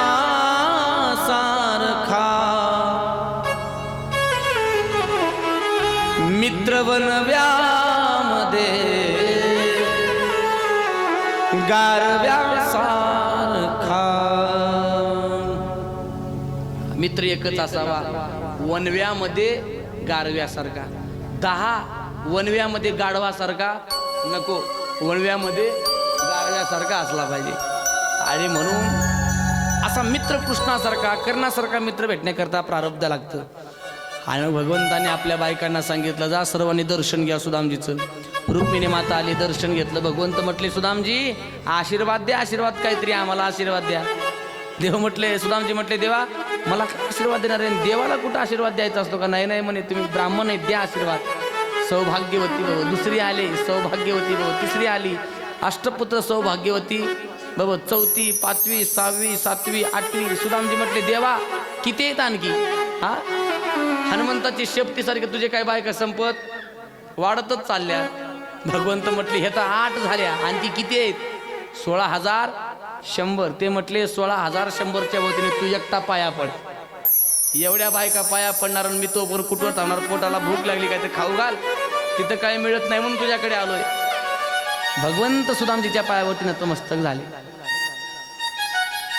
आणि मग सुंदर असा त्यांचा सत्कार झाला पाहुणचार झाला अतिथी देवो भव मित्रांमध्ये दोघांची चर्चा झाली ते म्हटले सुदामजी काय चाललंय मग बरं आहे ना म्हटले देवा तुझ्या कृपेने सगळं व्यवस्थित आहे लग्न वगैरे झालंय की नाही झालंय म्हटले एक पत्नी आहे काय मुलं आहेत मला सुशीला नावाची पत्नी आहे वहिनीने माझ्याकरता काही दिलंय की नाही भगवंताचं ते ऐश्वर बघितलं सुदामजीने ते जे पोह्याची पुरचुंडी आणली होती की नाही ती लपूनच ठेवली त्याच्या ऐश्वर्यासमोर आपली पुरचुंडी कुठं उघडायची दाखवत नव्हते भगवंत म्हटले काय आणलंय तिने सांग काय तुला देण्याची आमची काय दानत आहे तुला आम्ही काय देऊ शकतो जे आणलंय ते दे जे आणलंय ते दे आणि मग सुदामजीने आपली लपवलेली पुरचंडी पोह्याची खाली एवढंच आम्हाला घडतं देवा एवढंच दिले तुझ्याकरता भगवंत म्हटले माझ्याकरता एवढं बस आहे माझ्याकरता पत्रम पुष्पम फलम तोयम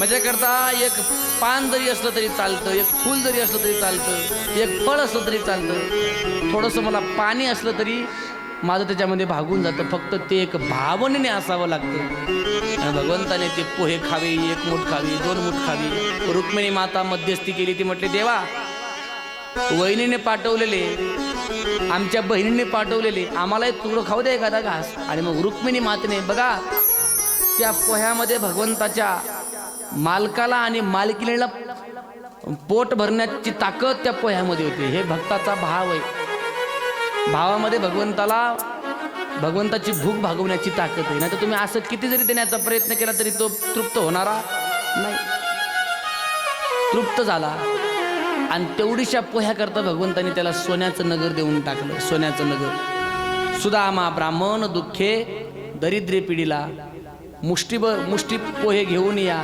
त्याच्या भेटी लागी गेला मुष्टीभर पोयासाठी गाव सोन्याचा दिला गाव सोन्याचा देऊन टाकला 2 दिवस राहिले त्याच्यानंतर पण सुदामजीला कळू दिलं नाही आणि असं दिलं पाहिजे दान असंच दिलं पाहिजे की दिल्यानंतर पुढच्याला समजलं नाही पाहिजे नाही तर आम्ही देतो महाराज पट्टी फाडतो 51 रुपयाची 51 वेळा नाव या वाटतं आमचं स्पीकरमधून 51 वेळा पावती फाडायची 51ची आम्हाला अपेक्षा आहे त्याच्या मागे दान करत असताना कसलं आमचे नाव होईल आणि त्याचं श्रेय मिळेल अशी अपेक्षा नको भगवंताने दिलंय पण कळू दिलं नाही आणि भगवान जब देता है तो छप्पर फाड़ के देता है और भगवान जब लेता है तो चमड़ी उधेड़ कर लेता है असा त्याचा नियम आहे दिलं आणि अशा दीनबंधू जे सुदामजी महाराज आहेत यांच्यावरती कृपा केली भगवंताने सोन्याचं गाव देऊन टाकलं म्हणून परीक्षितीला म्हटले शुकदेवजी महाराज त्याचं नाव जे दीनबंधू आहे याच्याकरता आहे सुदामजीला परत जाताना असं पाठवलं परत की राजवस्त्र दिलेले काढून घेतले ना आपले ज्या वस्त्रावरती आले होते त्याच वस्त्रावरती माघारी पाठवलं देल्याचा भाव ठेवला पण जेव्हा गावात आले आणि जेव्हा पाहिलं सोन्याची नगरी मन भरून आलं सुदामजीचं की भगवंताने दिलंय पण मी अपमानी होईल माझ्या मनामध्ये कसल्या प्रकारचा भाव निर्माण होऊ नये कमीपणाचा भाव निर्माण होऊ नये म्हणून सांगितलं सुद्धा नाही देऊन दिलं असं की त्याचा कसला भाव दाखवला नाही अशी सुदामजी आणि भगवान श्रीकृष्णाची मित्रप्रेमाची कथा येते त्याच्यानंतर पुढे भागवतामध्ये कुरुक्षेत्रामध्ये आलेल्या माता पित्यांचे जे भगवान श्रीकृष्णाला प्रश्न होते ते प्रश्न आहेत वसुदेवजीला ब्रह्मज्ञान प्राप्त होण्याची कथा आहे देवकीजी 6 जे मुलं होते ते भगवंताने परत वापस केले जे मारले होते कंसाने हे 6 मुलं कोणते होते 6 मुलं तर हे 6 मुलं मागच्या जन्मामधले कालनेमीचे पुत्र होते म्हणे काहीतरी ब्रह्मदेवाचा उपवास उडवला आणि उपवास उडवला म्हणून त्यांनी शाप देऊन टाकला की तुम्ही जन्माला येशाल पण आयुष्य जगता येणार नाही लगेचच्या लगेच मरून जाल असा शाप देऊन टाकला हे कालनेमीचे पुत्र होते देवकी मातेने विनंती केली की माझे पुत्र का मेले भरपूर शोक केला आणि ते परत पुत्र आणून दिले भगवंताने आपल्या आईचे पुत्र आणून दिले संदीपनी ऋषीचाही मेलेला मुलगा आणून दिला भगवंताने त्याच्यानंतर अर्जुनाद्वारे सुभद्रेचं हरण करण्याची कथा येते. भगवंतांनीच लीला रचली. सुभद्रा द्यायची होती बलराम दादाला दुर्योधनाला, पण भगवंतांनी लीला रचून अर्जुनाला साधूचा वेश धारण करायला सांगितला आणि तिथं चातुर्मास राहिले आणि शेवटच्या दिवशी सुभद्रेला हरण करून घेऊन जाण्याकरता सांगितले ना. अर्जुनाने भगवंताची बहीणच पळून नेली सुभद्रा. अशी सुभद्रा हरणाची कथा येते. आता एकादश स्कंदामध्ये वैराग्याचं महत्त्व येतं आणि मग आता भगवंतांनी आपलं या ठिकाणचं अवतार कार्य संपवावं असं ठरवलं. 125 वर्ष भगवंत जगले ना, अवतार कार्य संपवायचंय. यदुवंशाला या ठिकाणी शाप मिळाल्याची कथा आहे. कोणाचा शाप मिळाला तर प्रभाग क्षेत्राच्या ठिकाणी काही संत जमलेले आहेत. त्या ठिकाणी भगवंताचा जो मुलगा होता साम नावाचा, जो भगवान भोलेबाबाच्या नवसाने प्राप्त झाला होता.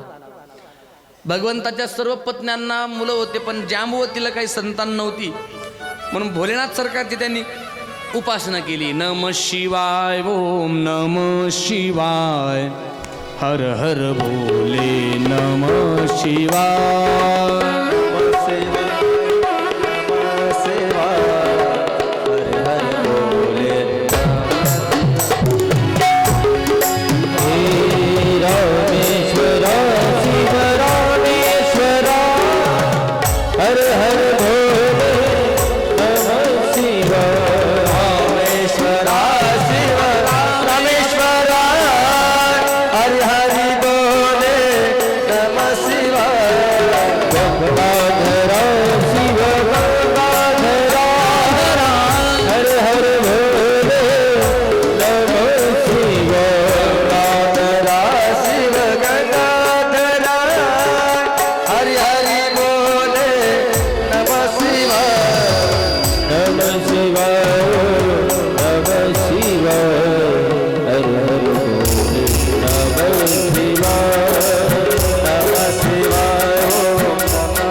शिव सरकार की.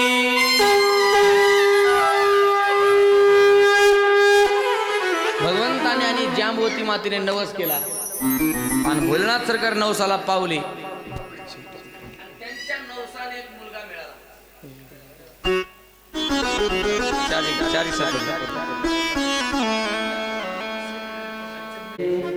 ते साम जन्माला आला त्यांच्या कृपेने. हे नवसाचं होतं. नवसाचं महाराज माझं तर असं मत आहे, नवसाचे 90% दलिंद्र असतात आणि हे तसंच जन्मलं. विचित्र नवसाचं होतं तसंच जन्मलं. याने काय केलं, प्रभाग क्षेत्राच्या ठिकाणी काही संतांचा मेळा जमला होता, तिथं गेलं ते आणि पोटावरती चिरगुट्या गुंडाळून स्त्रीचा वेश धारण करून गेलं आणि तिथं म्हटले संतांना मला मुलगा होईल की मुलगी. संतांचा अपमान केला तिथं. संतांना सहन झालं नाही. संतांनी शाप दिला, सांबा मुलगाही होणार नाही आणि मुलगी होणार नाही, याच्यापासून मुसळ जन्माला येईल आणि सगळ्या यदुकुळाचा नाश करत. मुसळ जन्माला आलं आणि ते मुसळ घेऊन उग्रसेनाकडे गेले. सांगितलं सर्व काही. संतांचा अपराध काय ह्याला केला दावा.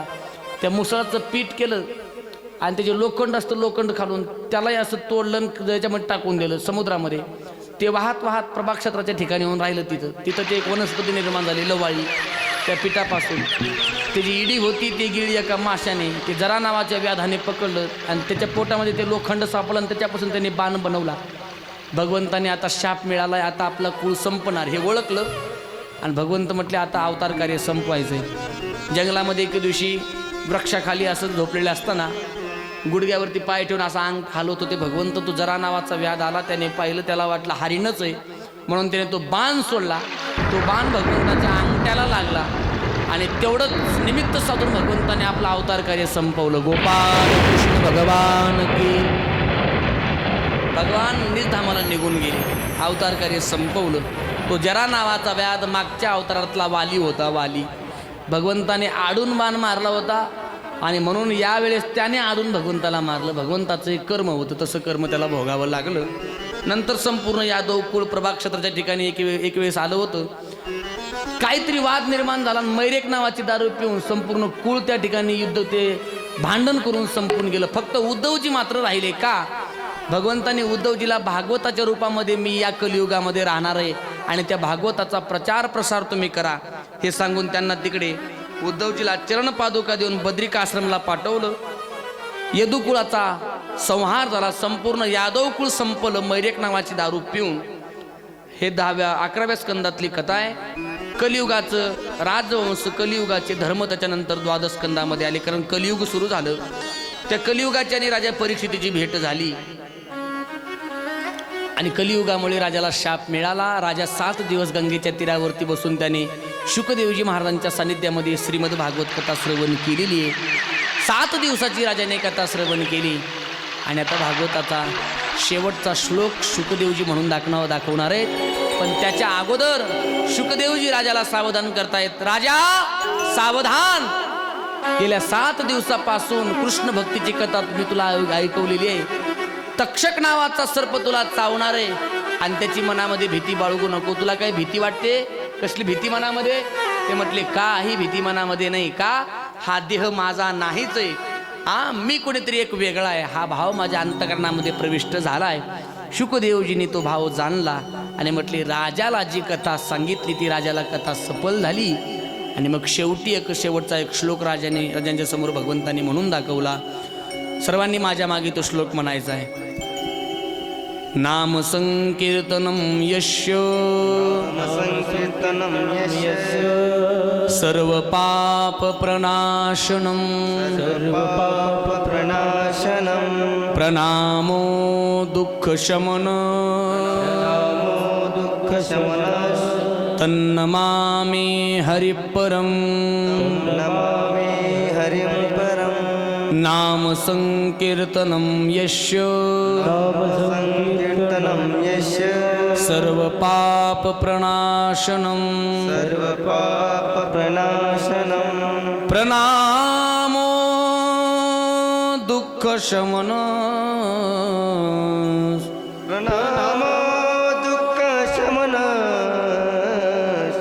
तन्नमामि हरिपरम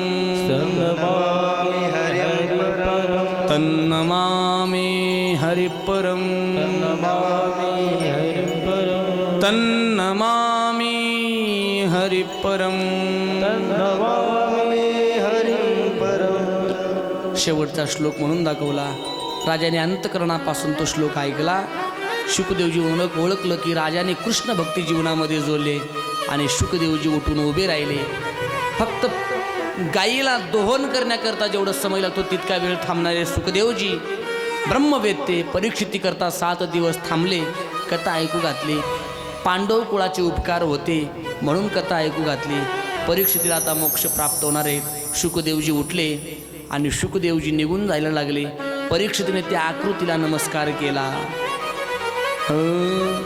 हरि की कथा सुनाने वाले, हरि का दर्श दिलाने वाले, उनको लाखों प्रणाम, उनको लाखों प्रणाम, उनको लाखों प्रणाम, उनको लाखों प्रणाम, उनको लाखों प्रणाम, उनको लाखों प्रणाम.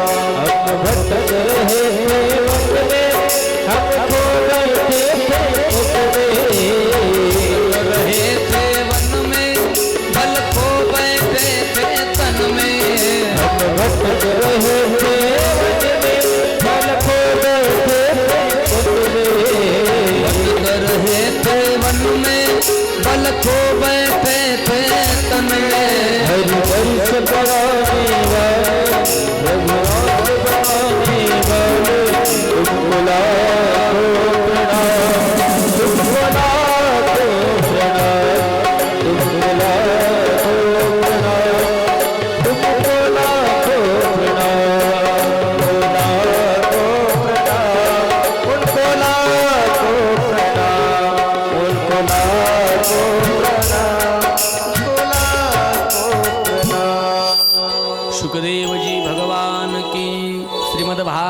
महापुराण की जय. शुकदेवजीला नमस्कार केला. राजाने आसक्ती सोडून टाकली. तक्षक निघाला व राजाला चावण्याकरता. वाटेमध्ये कश्यप नावाचा ब्राह्मण भेटला. तो परीक्षितीला वाचवण्याकरता चालला होता. तक्षकाने त्याला तिकडेच मोठं धनाचा साठा देऊन वाचू नको म्हणून सांगितलं. तक्षक आलेला आहे गंगेच्या तीरावरती. संपूर्ण साधू मुनी त्या ठिकाणी बसलेत. परीक्षिती डोळे लावून बसलेला आहे आणि तक्षकाने येऊन राजाचा चावा घेतलेला आहे, दंश केला आणि राजाचा शरीर जळून भस्म झालं. पण राजा अगोदरच तो देह सोडून आपला प्राण कृष्ण भक्तीकडे त्याने विलय करून टाकला होता. अशा प्रकारे श्रीमद भागवत कथेने राजा परीक्षितीचा उद्धार झाला. श्रीमद भागवत महापुराण की जय. राजाने अंतकरणापासून कथा ऐकली आणि म्हणून कृष्ण भक्ती जीवनामध्ये जोडली गेली. शुकदेवजीने राजाचा उद्धार केला. श्रीमद भागवत कथा ऐकू घालून असा श्रीमद भागवत कथेचा महिमा आहे. आपणही ती कथा ऐकली. आपल्याही जीवनामध्ये नक्कीच काहीतरी परिवर्तन व्हावं हीच भगवंताकडे माझी प्रार्थना आहे. आपल्याही जीवनामध्ये नक्कीच कृष्ण भक्ती जोडली जावी, वाढली जावी ही माझी भगवंताकडे प्रार्थना आहे. आणि या नगरी तर्फे ग्रामस्थांच्या वतीने या ठिकाणी 7 दिवस ही कथा सांगण्याचं सद्भाग्य त्यांनी माझ्या पदरामध्ये टाकलेलं आहे. आणि म्हणून मी पुनश्च एकदा या ग्रामस्थांचे धन्यवाद या ठिकाणून व्यक्त करतो. गेल्या 7 दिवसापासून हे कथा सांगण्याचं सद्भाग्य माझ्या